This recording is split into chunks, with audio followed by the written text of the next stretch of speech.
Maayong gabi sa tanan o karong gabi na ang atong padayon nga pagatun-an ay ang libro sa Book of Revelation nga kung saan makita nato dinhi sa Revelation chapter 1 verse 8, Revelation 21 verse 6 o Revelation 22 verse 13 nga kung saan gipakita sa atong Ginoong Kristo ang isa sa iyang mga title bilang gamhanang Dios, Alpha and the Omega.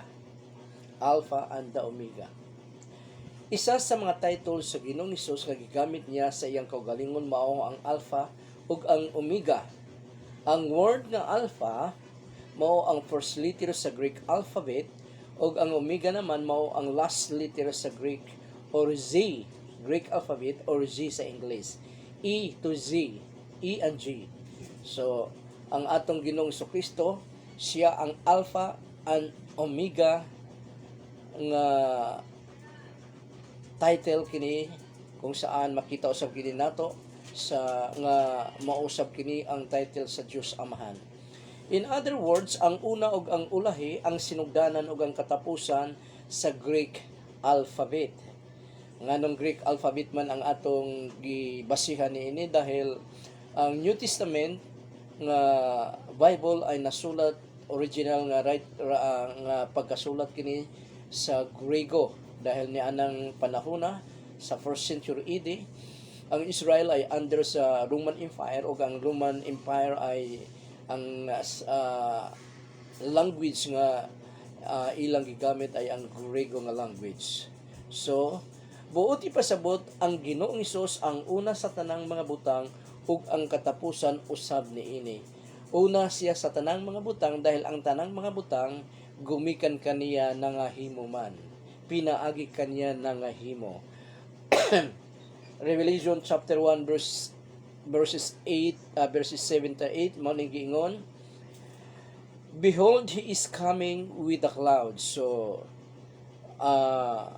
siya daw ay magabalik kami makaanha diha sa mga panganod. He is coming with the clouds.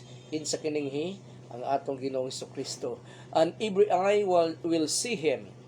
Everyone who first Him, so kining first ay mao kining hulagway sa atong Ginoong Kristo nga gitugsok ang iyang tagiliran sa bangkaw sa Roman soldier dito sa cross ng Kalbaryo.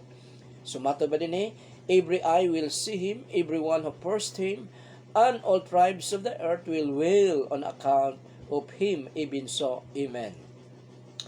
I am the Alpha and the Omega, says the Lord God. So, dinhi ipakita nga ang nag-istorya, ang Ginoong Diyos, who is and who was and who is and who was and who is to come, the Almighty.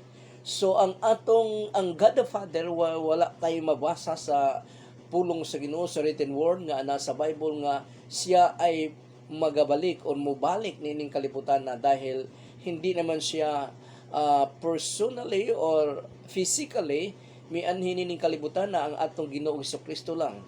Pero siya ang nagsalita, pero ang Dios Amahan wala sa tugsuka iyang tagiliran sa bangkaw, ang atong Ginoong Kristo lamang. So ang 7 ug 8 ng Revelation chapter 1 naghulagway or nang nagsalita dinhi ang atong Ginoong Dios, pero kini ay naghulagway sa atong Ginoong Hesukristo. Balikon ko ang pagbasa sa verse 7. Every eye will see Him, everyone who first Him, and all tribes of the earth will wail on account of Him. Even so, Amen. Verse 8, I am the Alpha and the Omega, says the Lord God, who is, and who was, and who is to come, the Almighty. So, klaro kayo din ang atong Ginoong Kristo lamang ang mubalik o ang atong Ginoong Kristo lamang ang gibangkaw sa gitugsok ang iyang tagiliran sa bangkaw sa Roman soldier, kung saan ang verses 7 to 8 ay ang nag-istorya nini ang Dios Amahan, pero hulagway kini sa atong Ginoong Kristo. Kung paano misaka sa langit si Jesus, ingon usab niini ang iyang pagbalik sa kalibutan. Matod pa sa Acts chapter 1 verse 9, ang kini nga insidente ay nung siya ay umakyat na sa langit nga nagaling para magalingkod sa to samahan. Verse 9. And when he had said this, humanyang isulti kini ang atong Ginoong Kristo, humanyang sulti. And when he had said this, as they were looking on, he was lifted up. Siya ay giangat, nagkunsad sa langit o giangat, lifted up. He was lifted up. And a cloud took him out of their sight. Ang pangano daw ay midala kaniya, mo'y gihimon niyang sakyanan pabalik sa langit, out of their sight. And while they were gazing into heaven as he went, behold, two men stood by them in white clothes. So kinsa kining duha ka tao nga nagtindog besides them nga puti ang gisulob, duha kini ka anghel. 11, and said, Men of Galilee, why do you stand looking into heaven?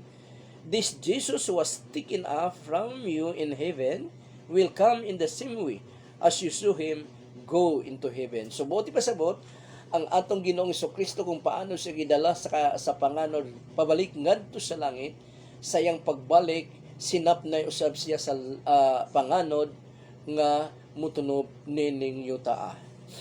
So din sa Revelation 21:6, matud pa sa Alpha and Omega, iya na daw tapuson ang daang order sa kalibutan o panahon. Revelation 21 verses 4 to 6.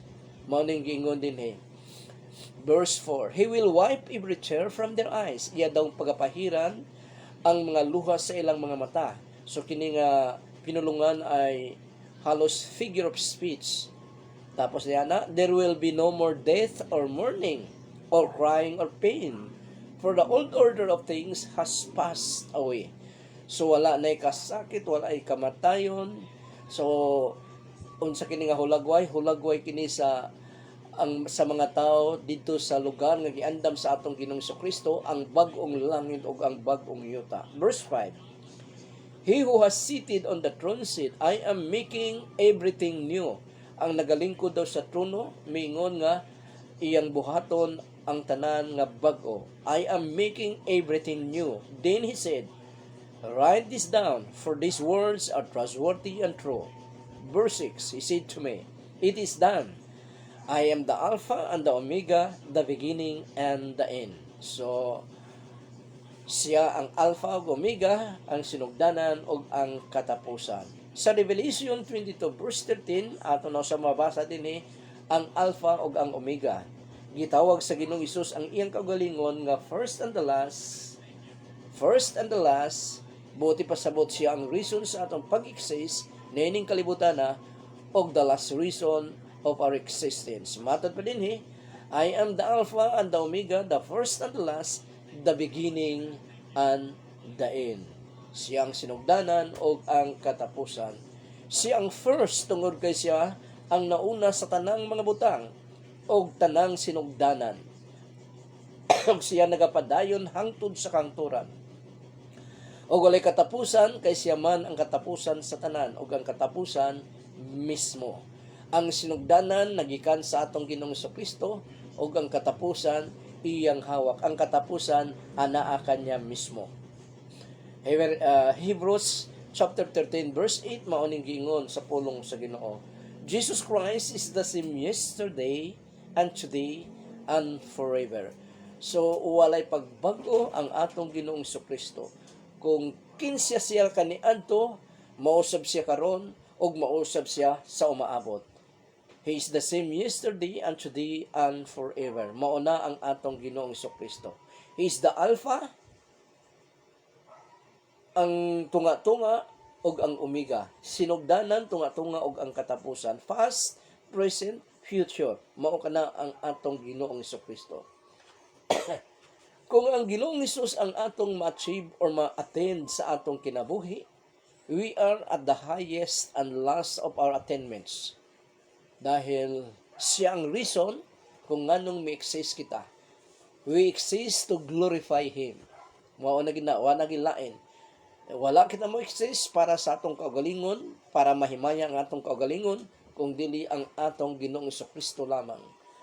Kung himayaon sa katao ang iyang kaugalingon, dili ka na kalooban sa atong Ginoong Dios. Ang kalooban sa atong Ginoong Dios ng atong Ginoong Kristo mahimaya sa atong kaugalingon. For He brings us to the Father, in whom we have eternal grace to Himself. Ang atong Ginoong Kristo lamang ang makadala ka nato ngadto sa Dios Amahan. Matud pa niya, I am the way, the truth, and the life.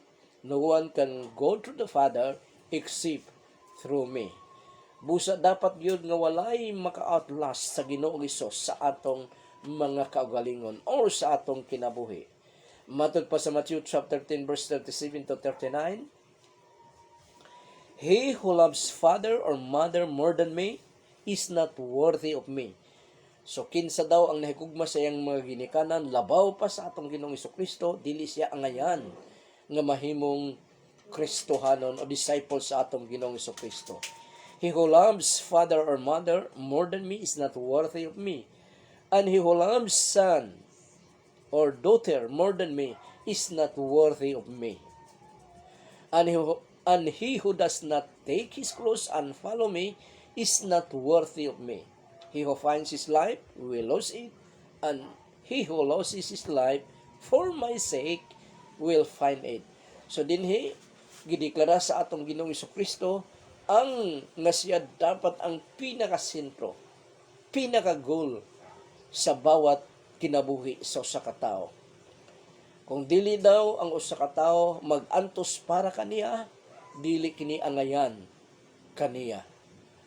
So ang last word ang sa atong Ginoong Kristo gyud. He who finds his life will lose it, and he who loses his life for my sake will find it. Ang katapusang gi-assume sa Ginoong Hesus nga title sa iyang kaugalingon sa Revelation chapter 8 nga nagpasabot sa iyang pagka-Dios. I am the Alpha and the Omega, says the Lord God, who is, and who was, and who is to come, the Almighty. Almighty, pinakagamhanan, makapangyarihan sa lahat sa Tagalog, Almighty. Ang Almighty, siya ay mubalik nga rin sa kalibutan. Ang God the Father, wala mo promise niini.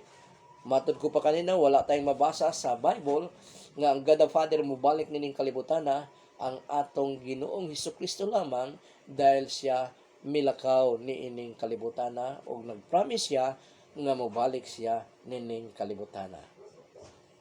He is God Almighty, able to accomplish all His promises to His people and to execute His judgment on His enemies.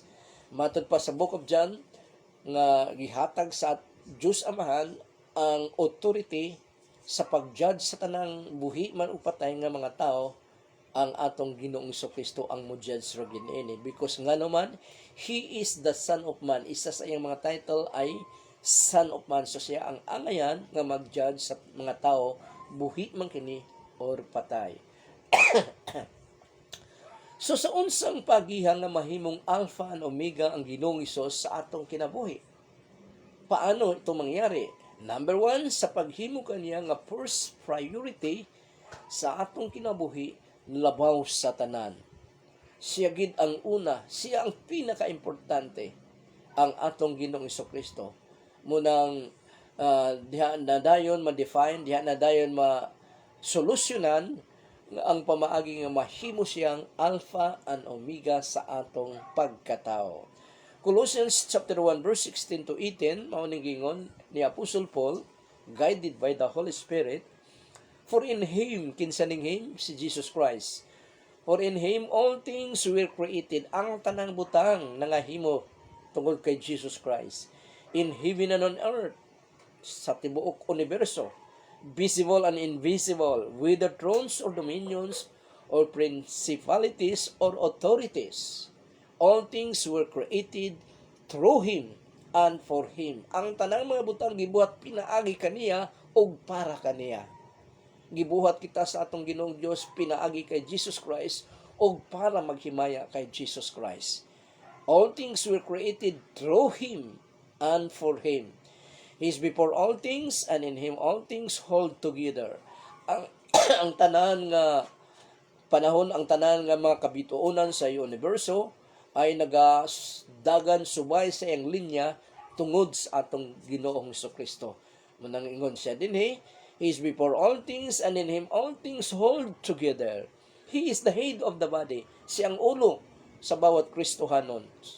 The church, He is the beginning, the firstborn from the dead. Siya ang unang nabanhaw nga nagkaroon ng glorified body gikan sa mga patay. Ug ang sumunod niya na ang mga Kristohanon sa panahon sa rapture. Firstborn from the dead, that in everything He might be preeminent. Siya gyud ang una, preeminent. Busa kung ang Alpha ug ang Omega dili preeminent sa imong kinabuhi, pakyas ang Ginoong Dios sa imong pagkakristohanon or pagkatao. Kaya ang tuyo sa Dios, siya gyud ang una sa atong mga kinabuhi.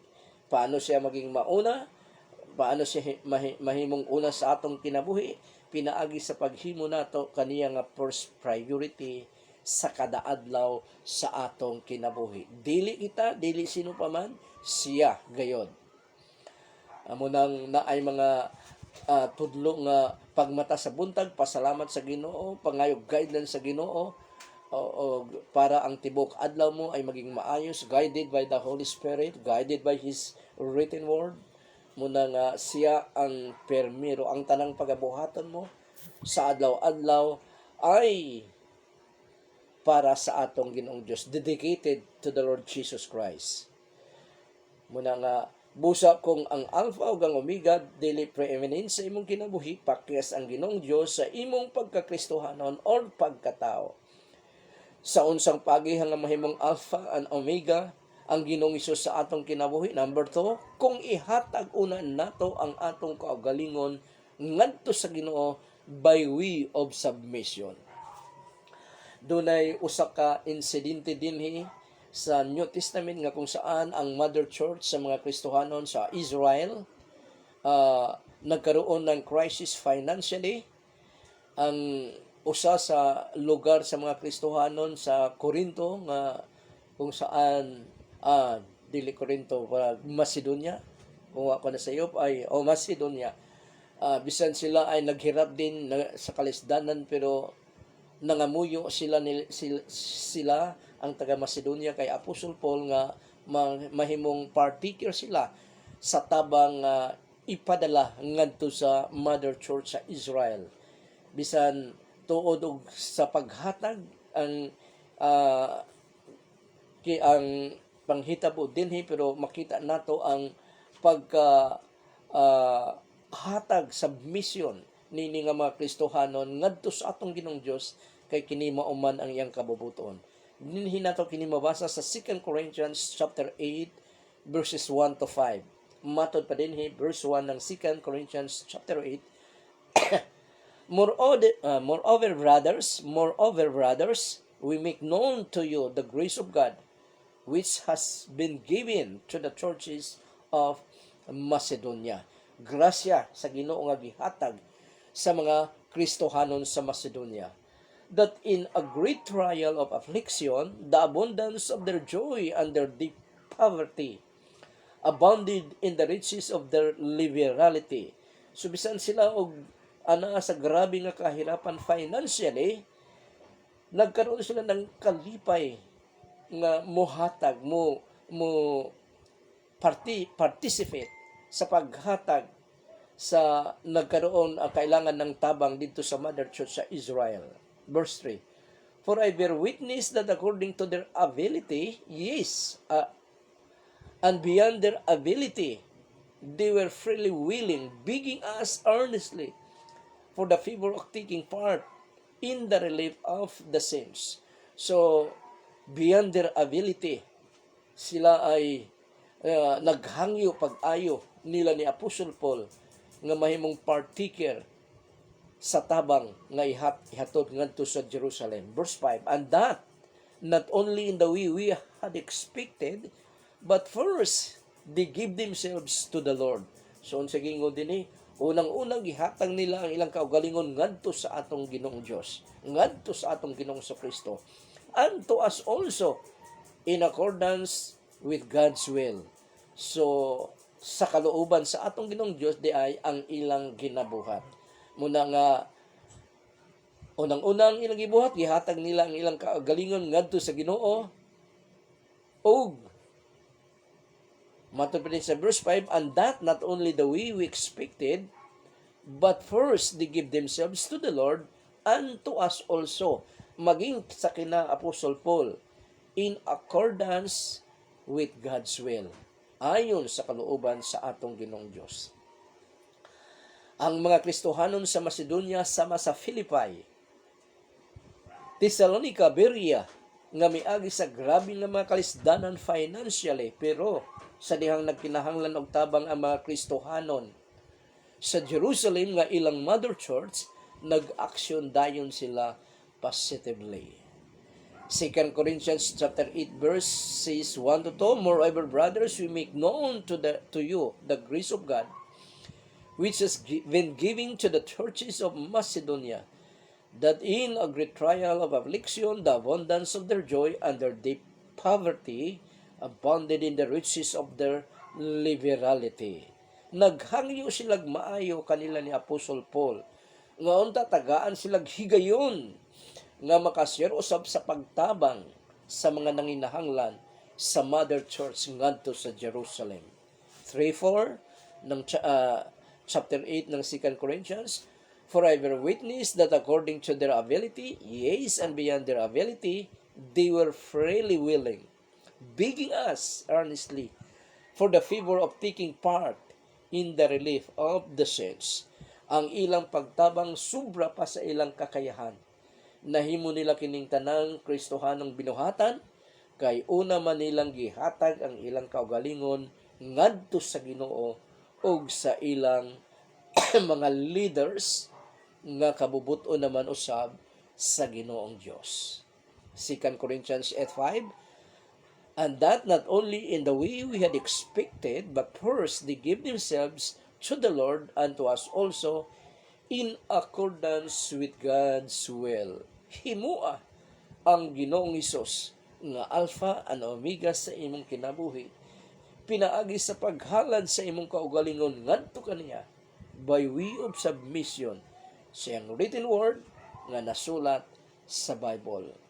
Matod pa sa pulong sa Ginoo, your word is the lamp unto my feet and the light unto my path.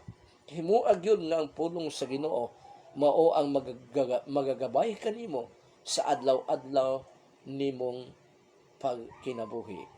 Himuasam nga ang pulong sa Ginoo maoy pagkaon sa imong espiritual nga kinabuhi.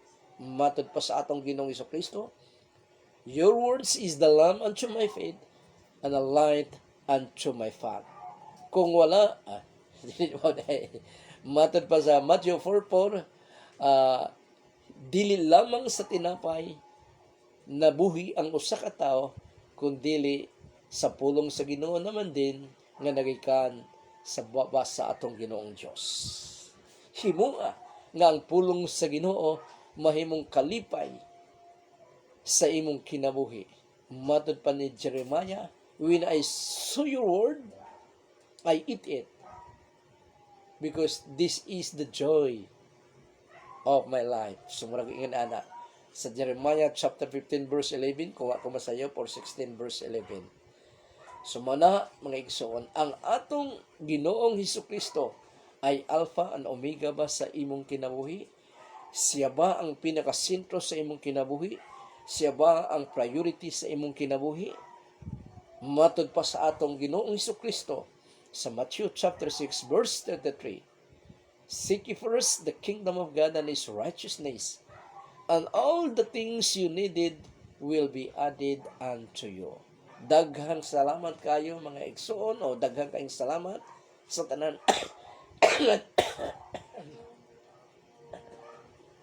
excuse me, sa tanan nga nagatan-aw niini nga pag tuon nato sa pulong sa Ginoo sa Revelation chapter 1 verse 8. Naway ang atong Ginoong Dios manalangin kanyang tanan by providing your needs according to your needs and according to your faithfulness. Daghang kayong salamat. The Lord bless you and keep you. The Lord make His face shine upon you and be gracious to you. The Lord lift up His countenance upon you and give you peace. Ug ang tanang mga anak sa Dios magaingong Amen. Amen and amen.